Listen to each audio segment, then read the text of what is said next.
ఇప్పుడే country delight యాప్ని download చేసుకోండి. Download the country delight app now. సినిమాల్లో నుంచి మీరు మనీ సంపాదించడానికి అయితే మీరు రాలే, మీరు ప్యాషన్తో వచ్చారు. కానీ సినిమా తీయాలంటే మీరు అన్ని కూడా పెద్ద పెద్ద సినిమాలు పెద్ద హీరోలతో తీస్తున్నారు. మీరు అది చిన్న విషయం కాదు. ఒక సినిమా తీయాలంటే ఒక 50 కోట్లు అంటే ఖచ్చితంగా కావాలి. నష్టాలు వస్తుంటే మళ్ళీ నెక్స్ట్ సినిమాకి వెళ్ళి 1-2 సినిమాలు పోతేనే నిర్మాతలు కుంగిపోతున్నారు. వామ్మో అనేసి నెత్తిన తడబట్టేసుకొని కూర్చుండే పరిస్థితి. అలాంటిది మీకు టీజీ విశ్వప్రసాద్ గారు తీసుకుంటే 40 సినిమాలు అన్నారు. బ్లాక్ బస్టర్లు తీసుకుంటే వేల మీద లెక్క పెట్టచ్చు, యావరేజ్ వేల మీద. ఫ్లాపులు కూడా ఆ స్థాయిలో ఉన్నాయి. మరి ఇన్ని ఫ్లాపులు వస్తున్నా ఎక్కడ తగ్గడం లేదు అసలుకి. ముందుకు ఎలా పోతున్నారు కోట్ల కోట్లతో? 2022 వరకు మాకు ఫ్లాపులు లేవు. ఓకే, దేనిలో డబ్బులు పోలేదు 22 వరకు. 23లో 1 or 2 మూవీస్ స్మాలర్ మనీ పోయింది. 24 is definitely a bad year. అంటే ఇయర్ 4 or 5 మూవీస్లో వీ లాస్ సిగ్నిఫికెంట్. మేబీ ఒక ప్రొడ్యూసర్ ఇండస్ట్రీలో పెట్టిన ఇన్వెస్ట్మెంట్, అంటే నాట్ విత్ అదర్ ఇది అంత తీసుకుంటే దానికన్నా నాకు ఎక్కువ పోయినాయి.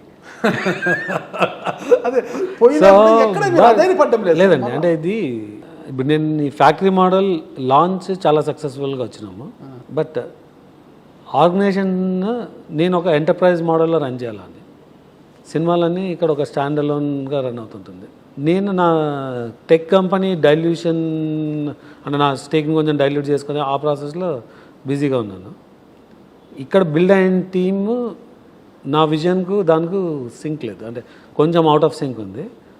అవుట్ ఆఫ్ సింక్ రియలైజ్ అయ్యే లోపల ఈ 23 మూవీ 24లో రిలీజ్ అవ్వాల్సిన మూవీస్ అన్నీ లైనప్ అయి ఉన్నాయి. సడన్గా మీకు డిజిటల్ మార్కెట్ పడిపోయింది. సో డిజిటల్ మార్కెట్లో 80% ఆఫ్ ద రెవెన్యూ ఎక్స్పెక్ట్ చేసేవాళ్ళు, 80% ఆఫ్ ద కాస్ట్. ఎప్పుడైతే అది లాస్ అయిందో సినిమాకి ఆటోమేటిక్ లాస్ వచ్చింది. ఆ డిజిటల్ మీద డిపెండ్ అయ్యి కంటెంట్ క్వాలిటీ మీద ఫోకస్ తక్కువ ఉండేది అందరికీ. ఈజీ మనీ వస్తుంది కాబట్టి అది ఫిక్స్ చేయాల్సి వచ్చింది. అధైర్యపడకూడదని ఏం లేదు, అంటే you have to take the situation as is. అంటే నేను ధైర్యంగా ఉన్నా అధైర్యపడినా ఇట్స్ ద సేమ్ సిచ్యుయేషన్. అంటే రెండు సమానంగా ఉంటాయి. అంటే సేమ్, అంటే మనం చేయగలిగింది ఏం లేదు.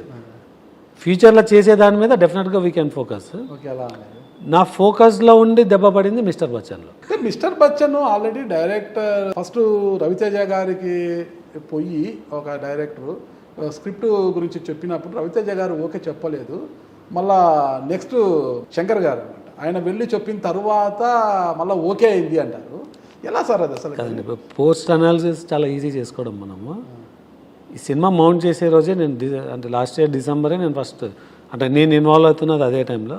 అప్పుడే క్వశ్చన్ చేసినాను, మనం రీమేక్ చేయడం ఎందుకు, ఒరిజినల్ చేయొచ్చు కదా అని. బట్ అప్పటికి it was too late. But ఆ సినిమా డెవలప్మెంట్లో నేను 80sలో ఆ హిందీ పాటలు వినడం వల్ల క్యారీ అయ్యి అది కరెక్ట్ అనుకోవడము. రెండవది చాలా ఫాస్ట్ పేస్లో ఫిల్మింగ్ అయిపోయింది. ఒక Lucknow schedule, that was the worst decision we made in filming in Lucknow అనమాట. అది జరగకపోయింటే సినిమాలో ఏం లేదండి, ఒక 2-3 ఎపిసోడ్స్ కరెక్ట్గా తీసింటే this would have been a huge blockbuster. Pre రిలీజ్కి చాలా బజ్ వచ్చింది. బట్ సినిమాలో కొన్ని ఎలిమెంట్స్ ఫాస్ట్ పేస్లో తీయడం వల్ల క్వాలిటీ పోయింది. అంటే దానిలో main essence of the movie ఆ రైట్ చేయడం అన్న దానిలో ఒక ఇంటెలిజెన్స్, దాని ఎగ్జిక్యూషన్, అంటే దాన్ని ట్రీట్మెంట్ ఎలా చేయాలా అన్నది అక్కడ మిస్ఫైర్ అయింది. అసలు ఫస్టే వద్దన్న రవితేజ గారు స్టోరీ విని హరిశంకర్ గారు చెప్పిన తర్వాత ఎలా ఒప్పుకున్నారు? అదంతా డ్రామా. ఎవరు వద్దని లేదు, ఎవరు వేసారు లేదు. హరిశంకర్ పిచ్ చేసినప్పుడు, అంటే హరిశంకర్కి మధ్యలో ఒక గ్యాప్ దొరికిందండి. కళ్యాణ్ గారు బిజీ అయ్యి ఎలక్షన్స్లో బిజీ ఉంటారు కాబట్టి వాళ్ళకి షెడ్యూల్ ఉండదని ఆయన ఫ్రీ అయినారు. రవితేజ గారి దగ్గర డేట్స్ ఉన్నాయి, క్విక్గా ఏం చేయొచ్చు అన్న దాని మీద ఇది ఒక ప్రపోజల్ వెళ్ళింది. ముందుకెళ్ళినప్పుడు నేను ఇన్వాల్వ్ అయినప్పుడు నేను క్వశ్చన్ చేశాను, ఈ రీమేక్ చేయడం ఎందుకు, అంటే కాంబినేషన్ ఈజ్ ఎక్స్ట్రాడినరీ కానీ ఇది ఈజీ టు రైట్ సబ్జెక్ట్ అని. బట్ అప్పటికి నేను ముహూర్తం 1 day బిఫోర్ అడిగినాను ఈ క్వశ్చన్. ఇట్స్ టూ లేట్ అని చెప్పి ముందుకెళ్ళాను. అయినా తగ్గేదే లేదు మిస్టర్ బచ్చన్. తగ్గేది కదండి, మీకు అది మిస్ఫైర్. అది just because of 1 episode being wrong. Second, Harishankar comes from a generation of listening to those songs.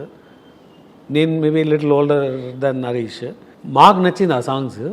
But present generation పీపుల్కు they don't like listening to Hindi song. మీరు 80sలో ఉంటే Hindi songs was very common with the Telugu audience అనమాట. Mid 90s నుంచి మీకు Telugu content టీవీలో ఎక్కువ కనిపించినాక హిందీని కంప్లీట్గా వదిలేస్తున్నారు. ధమాకా సక్సెస్ను పూర్తి స్థాయిలో ఆస్వాదించక ముందే మిస్టర్ బచ్చన్ లేదు, చాలా గ్యాప్ ఉందండి ధమాకాకు మిస్టర్ బచ్చన్ మధ్యలో. గ్యాప్లోనే మిస్టర్ బచ్చన్ రావడం ఫ్లాప్, తర్వాత చాలా గ్యాప్ తర్వాత గోపీచంద్ని మీరు తెర మీదకి తీసుకొచ్చారు ఒక హీరోగా. అది కూడా జస్ట్ ఖర్చుల వరకు సరిపెట్టుకున్నారంటే ఎలా అసలు? లేదండి, ఇవన్నీ అంటే కమర్షియల్ మూవీస్ అండి. ఇది ఏది హిట్ అవుతుంది ఏది ఫ్లాప్ అవుతుందో యూ కెనాట్ గెస్. అంటే ఈ మాట నేను ఇంతకుముందు వేరే వాళ్ళు చెప్తున్నప్పుడు వింటున్నప్పుడు ఎందుకు అలా అనుకునే వాళ్ళం, కానీ ధమాకా హిట్ అవ్వడానికి విశ్వం ఫెయిల్ అవ్వడానికి మీరు కంపేర్ చేసుకుంటే, అంటే నేను ధమాకాని తగ్గించట్లేదు, Dhamaka is out and out commercial entertainer, ఇది కూడా out and out commercial entertainer. ఆ టైంకి హౌ పీపుల్ రిసీవ్ అన్న దాని మీద వెళ్తుంది. డెఫినెట్గా దానిలో రవితేజ గారి energy is different, Sreeleela dances are different, Bheems music కలిసి వచ్చింది. బట్ అది ఆడియన్స్ యాక్సెప్ట్ చేస్తే కలిసి వచ్చినట్టు. కానీ విశ్వంలో కొంత ఫ్లాష్ బ్యాక్ చెప్పేంత వరకు కూడా సినిమా ఇంట్రెస్టింగ్గా సాగదనమాట, కొంత బోరింగ్గానే పోతుందన్నమాట. మీరు స్క్రిప్ట్ విన్నప్పుడైనా కూడా మీరేం ఆలోచించలేదు అంతా కూడా? అది బేసిక్ అదే అండి, కమర్షియల్ సినిమాలో మీకు రొటీన్నెస్ ఆటోమేటిక్గా ఉంటుంది. ఎందుకంటే దానిలో కొన్ని ఫైట్స్ ఉంటాయి, కొన్ని సాంగ్స్ ఉంటుంది. దెన్ స్టోరీ చెప్పడంలో ఎంటర్టైన్ చేయాలా, ఎంటర్టైన్మెంట్ డెఫినెట్గా ఉంది సినిమాలో. ఎంటర్టైన్మెంట్ ఉందిలేండి, స్టోరీ అంటే రొటీన్ అనిపించింది. అలా అని మీరు హిట్ మూవీస్ వెళ్ళి చూసినారు అనుకోండి, అనేది ఒకే టెంప్లెట్ స్టోరీ ఉంటుంది. యాక్సెప్ట్ అవుతుంది అది హిట్ మీకు, లేదంటే రొటీన్ అంటారు. ఇంతకీ పీపుల్స్ మీడియా ఫ్యాక్టరీ ద్వారా వచ్చే కథలను మీరు ఎప్పుడు ఓపికగా వింటారు సార్? అంతా మీరు అన్ని కథలు రన్నింగ్లోనే వింటుంటారు, ఒక స్థిరంగా కూర్చొని వింటారు? మీరు గమనిస్తే లాస్ట్ 1 yearలో we didn't launch any movie. చాలామందికి తెలియదు, లిటరల్గా 10 months we didn't open any new movie. So only ఇప్పుడే స్టార్ట్ చేస్తున్నాము. ఇప్పటి నుంచి వచ్చే దానిలో ఈ కంప్లైంట్ అయితే ఉండదు, రొటీన్ అన్నది. అంటే ఇప్పుడు ఆల్రెడీ మాకు నెక్స్ట్ ఇయర్ మిరాయి, రాజాసాబ్ తెలుసు కదా, G2 ఉన్నాయి.